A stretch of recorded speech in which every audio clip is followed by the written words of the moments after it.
नमस्कार मित्रांनो, आज मी तुम्हाला जी कथा सांगणार आहे ही कथा कोणाची नसून ही माझीच कथा आहे। माझं नाव राजेंद्र। मी एक गरीब घरातील मुलगा आहे। माझे वडील कॉन्ट्रॅक्ट बेसवर नगरपालिकेत स्वच्छतेचे काम करतात। माझं वय 18 वर्ष पूर्ण झालं आहे। मी खूप गरिबीचे दिवस काढले, पण पुढे जाऊन असे झाले की आमचे दिवस बदलले। चला तर मग पाहूया असे काय घडले। मी आणि माझे कुटुंब महाराष्ट्राच्या एका छोट्या खेडेगावात राहत होतो। वडील कोणाच्याही शेतात मोलमजुरी करत असे। कधी कधी असे व्हायचे की वडिलांना काम मिळायचे नाही आणि त्या दिवशी आम्ही सगळे उपाशी झोपायचो आणि माझा लहान भाऊ आणि बहीण भुकेने खूप व्याकुल व्हायचे। वडील त्यांना पाहून खूप चिंतेत राहायचे आणि असा विचार करायचे की कधी मी माझ्या पोरांना रोज अन्न खाऊ घालेल। एके दिवशी आई आणि वडील शेतात कामाला जात असताना अचानक आईला चक्कर येतात व आई जमिनीवर कोसळते। आईला पाहून वडील खूप अस्वस्थ होतात। आईला घेऊन लगेच ते दवाखान्यात जातात। डॉक्टर त्यांना सांगतात की तुमच्या बायकोला मेंदूजवळ रक्तपुरवठा कमी आहे, त्यामुळे त्यांना चक्कर आले। आता त्यांना कोणतेही जड काम सांगायचे नाही आणि करूही द्यायचे नाही। मी त्यांना काही गोळ्या लिहून देतो, त्यांना वेळोवेळी द्या आणि 1 महिन्यात येऊन मला भेटा। हे ऐकून वडील खूप टेन्शनमध्ये आले होते। त्यांना माहिती होतं की आता त्यांना एकट्यालाच काम करावे लागेल। आई वडील दोघं घरी येतात आणि वडील आम्हाला सांगतात की आईला रस्त्यात चक्कर आले होते। मी तिला दवाखान्यात नेले। डॉक्टरांनी तिला कुठल्याच गोष्टीचं टेन्शन द्यायला सांगितलं नाही। आता जे काही काम असेल ते फक्त मलाच करायचं आहे। वडिलांनी मला जवळ बोलावलं आणि सांगितलं की आता तुझे 12वीचे पेपर संपले आहेत, तू मला कामात जरा हातभार लाव। मी म्हटलं हो, मी पण तुम्हाला मदत करेल। माझ्या मित्रांच्या वडिलांची पेपर एजन्सी आहे, रोज सकाळी पेपर टाकायला जाईल। ते मला महिना अखेर 1500 रुपये देतील। वडील म्हणाले ठीक आहे, पण तू तुझ्या भावा बहिणींच्या अभ्यासाकडेही लक्ष दे, जेणेकरून ते पुढे काहीतरी शिक्षण घेतील। वडील शेतात दिवस रात्र काम करतात आणि खूप मेहनत करतात। एके दिवशी वडिलांचे वर्गमित्र आमच्या घरी आले। त्यांनी वडिलांना एक कॉन्ट्रॅक्ट बेसवरच्या नोकरीची ऑफर दिली, कारण ते कॉन्ट्रॅक्टर कोणी नसून काकाच होते। पण वडील म्हणाले की मी कसा जाऊ, एवढ्या मोठ्या शहरात मी एकटा कसा राहणार, कारण माझी पूर्ण फॅमिली इकडे गावाकडे आहे। यावर त्यांचे मित्र म्हणाले, तू काहीही काळजी करू नकोस, तिथे माझी खोली आहे जी मी तुला भाड्याने देईन आणि तुझी पूर्ण फॅमिली तुझ्या सोबत राहील। मी तुझ्या मोठ्या मुलालाही कुठेतरी कामाला लावून देतो। हे ऐकून वडील खूप खुश झाले आणि म्हणाले की आता आपण शहरात जाऊ आणि तू पण शहरात चांगल्या जागेवर नोकरी कर। पण माझ्या मनात शिकण्याची जिद्द होती।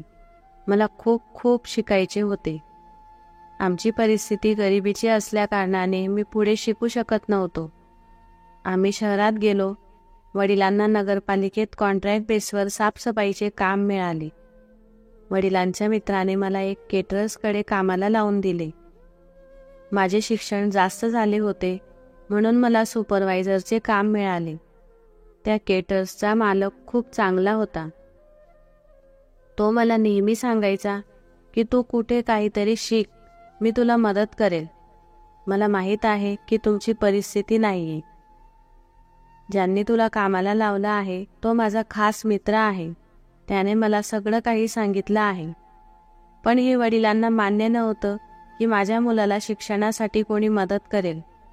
त्यांनाही माहिती होतं की मी शिकण्यात खूप हुशार आहे, पण परिस्थिती नसल्यामुळे ते मला शिकवू शकले नाही। दिवसेंदिवस आईची तब्येत खराब होत होती, तिला खूप त्रास होतो आणि आमच्याकडे एवढे पैसेही नव्हते की तिला एका चांगल्या हॉस्पिटलमध्ये ॲडमिट करून तिच्यावर उपचार करू शकतो। आम्ही तिला सिव्हिल हॉस्पिटलमध्ये ॲडमिट केले। बऱ्याच दिवसानंतर तिला बरं वाटायला लागलं, मग डॉक्टरांनी घरी घेऊन जायला सांगितले। आता माझ्या 12वीचा रिझल्ट आला होता मला चांगले टक्के मिळाले होते. वडील माझे टक्के पाहून खूप खुश झाले. त्यांनी मला सांगितले की बेटा, तू पुढे काही शिकणार आहेस की कामच करणार आहे? पण मी त्यांना काहीच बोललो नाही, कारण आमची परिस्थिती नव्हती.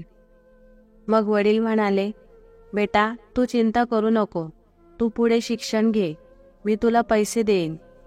माझ्या मनात आईविषयी विचार आला. मी वडिलांना बोललो, मी आता शिक्षण घेणार नाही. आपल्या घराचा खर्च वाढला आहे. मी पण चांगले काम करेल, जेणेकरून घरात काही पैसे येतील. मी नाईट वॉचमन म्हणून ड्युटीला जाईल आणि दिवसा मी केटरर्सचं काम बघेल. वडिलांनी मला नकार दिला आणि सांगितलं की तू आजपासून फक्त दिवसा काम कर, रात्रीच्या वेळेस तू अभ्यासाकडे लक्ष दे. वडिलांचा एक मित्र होता. नुकताच त्यांचा मुलगा सिव्हिल इंजिनिअरिंग पास झालेला होता.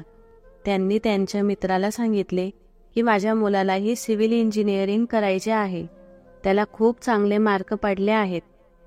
तुझ्या मुलाकडे जर काही मदत होईल तर मला सांग. वडिलांच्या मित्रांनी सांगितले की तू काही टेन्शन घेऊ नको, मी माझ्या मुलाला सांगेल, माझा मुलगा त्याला चांगल्या कॉलेजला ॲडमिशन घेऊन देईल. त्यावर वडील म्हणाले की माझ्याकडे कॉलेजची फी भरणे एवढे पैसे नाहीत. ते म्हणाले, तू चिंता करू नकोस, आपण गव्हर्नमेंट कॉलेजमध्ये ट्राय करू, तिथे फी लागत नाही, तिथं मार्क बघितले जातात. व मला चांगले मार्क पडले होते तर माझा चांगल्या गव्हर्नमेंट कॉलेजमध्ये नंबर लागला आणि मी सिव्हिल इंजिनिअरिंग करू लागलो. मी रात्री नाईट वॉचमन म्हणून ड्युटी करत होतो आणि दिवसा कॉलेजला जायचो, कारण वडिलांना पैशांचा ताण पडू नये म्हणून मी काम करत होतो. माझे दोघे लहान भाऊ आणि बहीण तेही शिक्षण घेत होते. आमची परिस्थिती खूपच गरिबीची होती. आईला नेहमी औषधींसाठी पैसे लागत होते. तिला दर महिन्याला दवाखान्यात घेऊन जायचं आणि तिचा चेकअप करून आणायचा. आमच्या घरात खूप तणावाचं वातावरण निर्माण झालं होतं, कारण वडिलांना एवढे सहन होत नव्हते. वडील सकाळी 5 वाजता उठून कामाला जायचे. 10 वाजेला परत आल्यावर ते आमच्यासाठी स्वयंपाक करायचे, कारण आईकडून काहीच काम होत नव्हतं. हळूहळू 2 वर्ष उलटून गेली. माझं इंजिनिअरिंग कंप्लीट झालं. मी इंजिनिअरिंग चांगल्या मार्कांनी पास झालो. पास झाल्यावर माझ्या वडिलांना खूपच आनंद झाला. त्यांच्या मित्रांनी मला बोलवून पाठवलं. त्यांनी मला सांगितलं की आता तुला जर चांगली नोकरी हवी असेल तर तू MPSCची परीक्षा दे. त्यात जर तू पास झाला तर तुला सिव्हिल इंजिनियर म्हणून एखाद्या गव्हर्नमेंट ऑफिसमध्ये जॉब मिळेल. त्यांनी मला 10,000 रुपये बक्षीस स्वरूपात दिले व सांगितले की तू आता MPSCचे क्लास लाव. मी MPSCचे क्लास लावण्यासाठी क्लासेसला गेलो, पण तिथे फी खूपच जास्त होती. मग मी विचार करू लागलो की आता कसं करू, कारण माझ्याकडे एवढे पैसेही नव्हते. माझ्या डोक्यात एक विचार आला की मी ऑनलाईन क्लासेस जॉईन करेन. पण वडिलांचे म्हणणे होते की ऑनलाईन क्लासेसमध्ये इतका अभ्यासक्रम भेटणार नाही. मग मी वडिलांना सांगितलं की मी सगळं व्यवस्थित करून घेईन, फक्त मला मदत करा, मी काही दिवस कामाला जाणार नाही. वडील म्हणाले, ठीक आहे. 6 महिन्यात माझी परीक्षा होती. मी खूप जोराने अभ्यास करू लागलो. रात्रंदिवस फक्त अभ्यासाकडे लक्ष केंद्रित होते. ज्या दिवशी माझी परीक्षा होती त्या दिवशी वडिलांना कामावरून काढून टाकले, कारण त्यांचा कॉन्ट्रॅक्ट पिरियड कंप्लीट झालेला होता. त्यांनी खूप विनवण्या केल्या, पण त्यांना काही कामावर घेतले नाही. मी परीक्षा देऊन आल्यावर त्या कॉन्ट्रॅक्टरला भेटलो. मीही त्यांना समजावून सांगितले, पण ते म्हणाले की वडिलांचे वय झाले आहे, आता त्यांच्याकडून काम होत नाही, म्हणून आम्ही त्यांना कामावरून काढत आहोत. हे ऐकून मी खूप स्तब्ध झालो होतो, कारण आमच्या घरात कमावणारा एकमेव माणूस म्हणजे माझे वडील होते. आता मी हे सगळं सोडून कामाला लागू असा विचार करू लागलो. मी काम शोधायला बाहेर पडलो. मी एका बिल्डरकडे जाऊन त्यांना माझी डिग्री दाखवली. त्यांनी मला त्यांच्याकडे सुपरवायझर म्हणून कामाला ठेवले. ते मला दरमहा 20,000 रुपये पगार देणार होते. काही महिने निघून गेले. मी बिल्डरकडे काम करत राहिलो व अचानक वडिलांनी मला मिठाई आणून दिली आणि म्हणाले की तू आमचं स्वप्न पूर्ण केलं आहेस. पण मी खूप विचार करू लागलो की मी वडिलांचे कोणते स्वप्न पूर्ण केले. मी हे कामाच्या भरात विसरून गेलो होतो की मी MPSCची परीक्षा दिली होती आणि आज तिचा निकाल होता. वडिलांना ही मोठी बातमी त्यांच्या एका मित्राने दिली होती. वडील म्हणाले की तू इतका विसराळू आहेस की तुला काहीच आठवत नाही की तू काय केलं आहेस. अचानक मी वडिलांच्या मित्राला पण येताना पाहिले. त्यांनी माझ्यासाठी भला मोठा हार आणला आणि माझ्या गळ्यात टाकला आणि सांगितलं की तू MPSCची परीक्षा उत्तीर्ण झाला आहेस आणि त्यात तुझा महाराष्ट्रात 5वा नंबर आला आहे. मी खूप आनंदी झालो आणि माझ्या डोळ्यातून आनंदाचे अश्रू येऊ लागले. मी घरी जाऊन माझ्या आईला सगळं सांगितलं. आई ही खूप खुश झाली कारण आमचे दुःखाचे दिवस पूर्णपणे संपले होते. काही दिवसात मला जॉईनिंग लेटर आले. मी नाशिक जिल्ह्यात PWD डिपार्टमेंटमध्ये जॉईन झालो. माझ्या कुटुंबात सगळं व्यवस्थित झालं होतं. मी माझ्या लहान भाऊ बहिणीला पुढे शिकण्यास सांगितलं कारण आता आमच्याकडे पैशांची काहीच कमी नव्हती. पण मी हे श्रेय माझ्या वडिलांच्या मित्राच्या मुलाला देईन कारण त्यांनी माझा गव्हर्नमेंट कॉलेजमध्ये नंबर लावून दिला होता. नंतर मी माझ्या आईला एका चांगल्या दवाखान्यात दाखवले व तिची ट्रीटमेंट तिथे चालू केली कारण आमच्याकडे त्यावेळेस पैसे नसल्या कारणाने आम्ही त्यांना सिव्हिल हॉस्पिटलमध्ये चेकअपला घेऊन जायचो. आता तिच्या तब्येतीत चांगली सुधारणा झाली होती. वडीलही खूप खुश होते. सगळं काही व्यवस्थित चालू होतं. मी पण कामात पूर्णपणे व्यस्त झालो होतो कारण मला आता कुठल्याच प्रकारची टेन्शन नव्हते.